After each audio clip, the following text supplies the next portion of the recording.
One of the most random topics that the Regents exam is just fully in love with is the equation of the graph of a circle.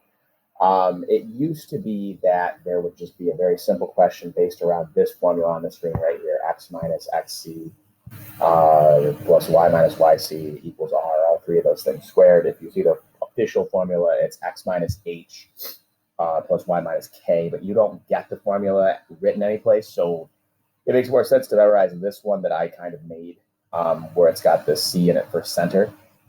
So it used to just be that. They changed it now to where you're supposed to complete the square. We typically use an app on the phone to do it, which I'll show you in the next section. But it's a good idea to run through this so you understand exactly what's happening here when you see one of these questions. So one of the things to remember is that the formula has a minus sign built into it. So that means that when we talk about the center, the coordinates of the center, it's going to change signs when I take it out, kind of, because of the negative in there.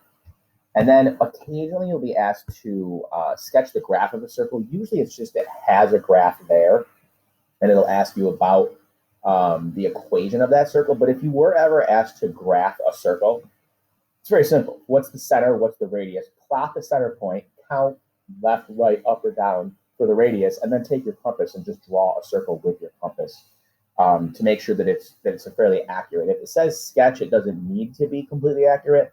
But if you have something that doesn't look anything like a circle, you're going to lose some credit for it. So you probably don't need to do a ton of these problems. Just go through and pick out 3 or 4. Make sure you understand exactly how it works to put numbers into the equation and out of the equation.